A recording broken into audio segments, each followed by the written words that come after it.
Hey guys, Maximus85 here, back with a new review. This custom review is on Viper. So, a new stop motion I'm working on includes Viper, so I thought may as well make a review on him before the stop motion comes out more, so I can talk about Viper and just like some of the changes I've made to him. So, this guy is mostly a kit bash. So the arms here are from Legacy Shrapnel. Or Scrapnel, whatever you want to call them. The guns here are from the Bumblebee movie Starscream. The entire body here is made from Dark of the Moon Air Raid. Or the Revenge of... I think it's Revenge of Fallen Air Raid, sorry, the green one. Then the head here is made out of Legacy Sandstorm. Not actually Sandstorm, but it's his mold. And yeah, that's it. And also for the connection, it's just Lego. And just Lego ball joint, Lego socket, and then just pop that in there. And yes, the arms are technically supposed to be like that, but I sort of bend them in just so it looks more not too far out. It doesn't really break the mold that much. It actually makes it look better with these being on like an angle, which is great.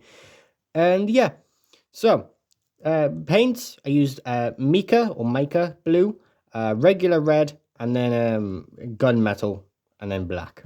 Yep, that's it. Not that much colors, but Viper also didn't have that much colors on anyways.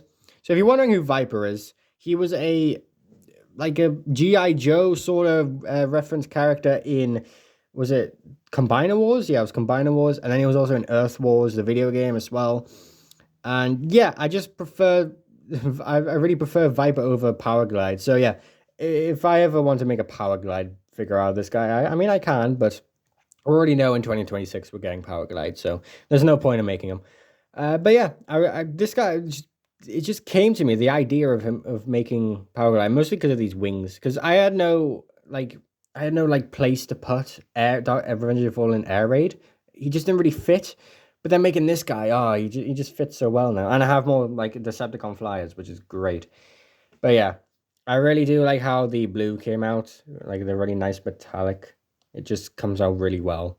I hope it comes out well in the stop motion as well. But yeah, he's so cool. But speaking of like features and stuff, I just quickly want to say, because in the stop motion you will see this. He does have shattered glass Decepticon symbols. Why? Because I ran out of purple Decepticon symbols, and I wanted them to have more color. And you know, he already has red on the chest and the face, and I thought having red Decepticon symbols will kind of like make the red sort of pop more. So he is not a Shattered Glass custom.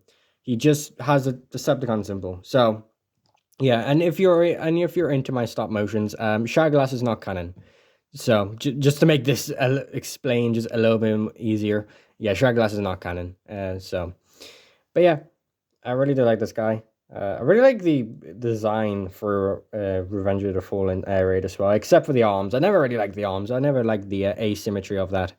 Where he has like one hand and then no hand. It's just, no. Not for my Air Raid, thanks. But yeah, with these bulkier sort of arms, it just makes it look so much better. But yeah, articulation is pretty much the same. I remember I was actually going to remove these legs and give him new legs, but I decided not to. I think the skinnier legs and the bulkier arms kind of work. But yeah. Oh, he's just so cool. But yeah. I need to talk about the head, because it's actually not Lego this time.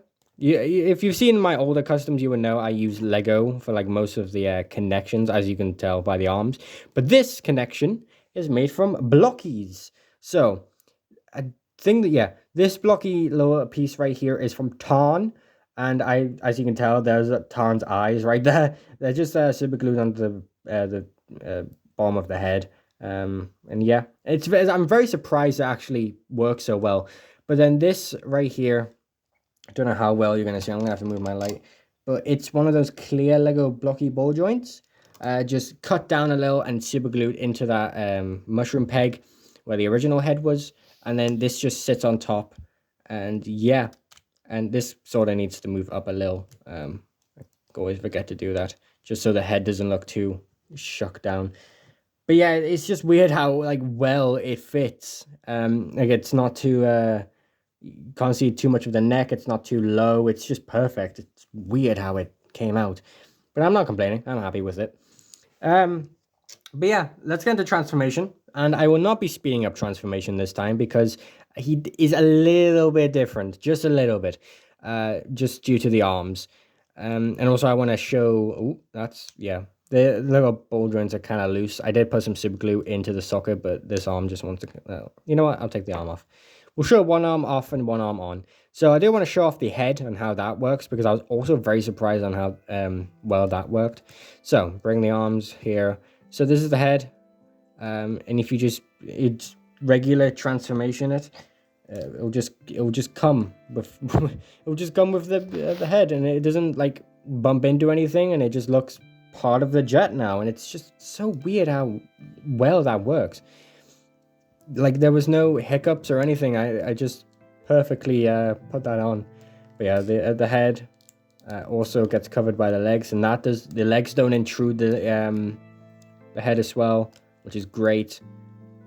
Come on, there we go. All right, we'll do this.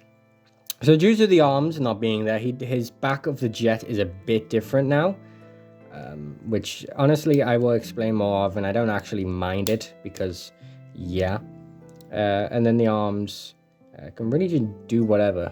So you can have them like sort of like, you know, this like canisters, I guess you could say. But what I like to do is just rotate this, take these off, bend these so like they're there, and then plug the guns on here, and there we go. So these just sort of sit there. Yeah, you can do that, but what I usually just do is just take them off. So you don't need to take them off. It's not like a thing you need to do, which is good. I'm happy I don't like have a permanent parts forming transformer, but I prefer it being parts formed. It just makes the jet look more sleek and slender and just better. So another modification I completely forgot to talk about in bot mode is the thrusters here. These aren't on the original figure. I mean, these are from the original figure, but they're not here. These parts are supposed to like fold down more and peg like around the arms to make it more seamless. But because there's no arms, no point. So yeah, I just put some jet boosters there. Makes the jet just look so much like more powerful, I guess. And yeah, I like these parts here. These were the heels. Obviously they would have become something for the arms, but these kind of just look like jet tails now, just weird little jet tails. And then these are the actual parts. It's a weird looking jet now, but I kind of like it because he is set on Cybertron, so maybe a Cybertronian Earth looking jet. I don't know, but there is another thing I like to do is put these guns on these 5mm ports, and it just, you know, makes them more like it's like transformed out of them instead of just like on them. But yeah, I think it looks kind of cool. You can kind of bring it down a little bit more. Yeah, it just makes the jet look a little bit more Cybertronian as well, which is great. And yeah, that is him. He's pretty cool. I'm happy with them. I'm happy with the paint as well. Usually the paint kind of flops on these guys, but I'm just happy with everything. The way the modifications just work, the way the paint just came out. And if you want to see more images on this guy, he has been posted on my Instagram already for a few months now. So yeah, if you want to do that, link in the description, check it out. And yeah, I'll see you all in the next review. Bye bye. Fuck.